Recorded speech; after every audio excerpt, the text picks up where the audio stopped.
À l'aube, un spectacle se prépare. Quelques minutes et l'immense toile se gonfle déjà, prête à accueillir une quinzaine de curieux. L'envol, Ça y est, c'est parti. tout en douceur.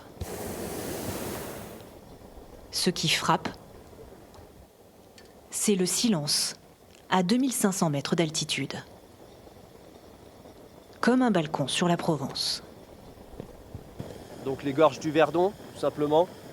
Les écrins ici, bien enneigés. La montagne de Lure, c'est notre petite montagne à nous. Et le Ventoux qui est là-bas au fond. D'en haut, là, on dirait presque c'est une maquette, donc c'est pas naturel. Une expérience à partir de 200 € pour 2 heures de découverte des paysages de Forcalquier. Dominique Lagenèbre arpente les rues étroites de la vieille ville depuis plus de 20 ans.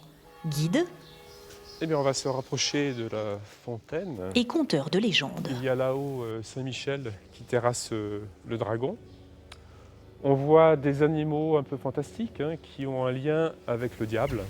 Le mystère aussi, En empruntant une calade, au cœur de ces calades provençales, ces ruelles pavées de pierres taillées. Encore quelques efforts, La montée quand même, et en plus on n'a pas fini, on voit qu'on n'a pas fini, donc c'est du sport. et c'est le point culminant Notre-Dame de Provence. Une chapelle du 19e siècle, en lieu et place de l'ancien château.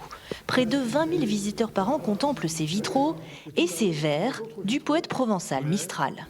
Sur notre Provence et la race latine, répand ta grâce, longue maille, à jamais. Longue vie, long chemin, pourvu que ça dure. Quant au panorama, il époustoufle cette famille en vacances. Il y a une vue à 360, les Alpes d'un côté, c'est magnifique. Prendre aussi le temps de déguster, comme dans cette caramellerie où le secret ce n'est pas le lait, ce n'est pas le sucre, c'est l'huile d'olive. Donc là, je vais rajouter de l'huile de Provence. C'est la matière grasse du caramel qui remplace le beurre. Dans un caramel, les Bretons peut-être vont nous huer, mais bon, chacun son truc. Le caramel est ensuite refroidi sur cette plaque, jusqu'à être ni trop mou, ni trop dur. Les étapes sont minutées.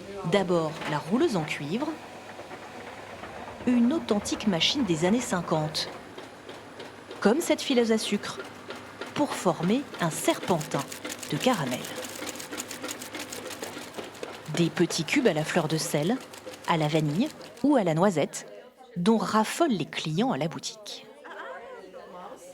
Ce sont des caramels très tendres, très doux, mais pas trop sucrés comme on en a au Japon. Pour quitter Forcalquier, un dernier décor en musique. Le seul carillon manuel de Provence et ses 37 cloches.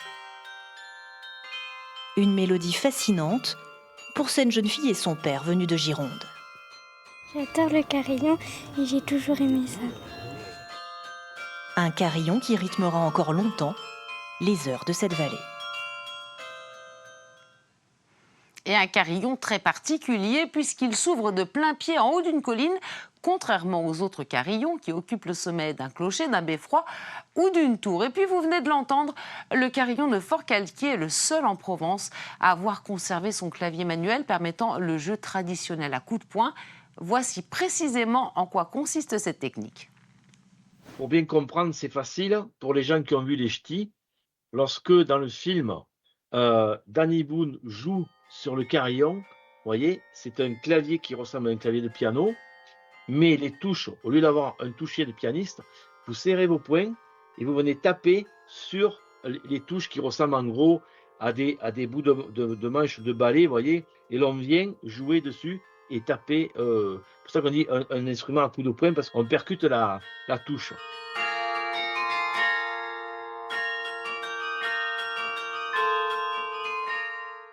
Lorsque on met en résonance une cloche, c'est un moment effectivement spécial. C'est vraiment quelque chose d'original et de particulier.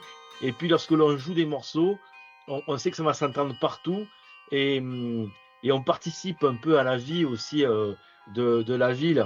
Si vous voulez, ça vous procure un véritable bonheur simple, hein, parce que c'est très très simple, mais c'est une façon de communiquer avec les forts calquiriens qui est spéciale, effectivement.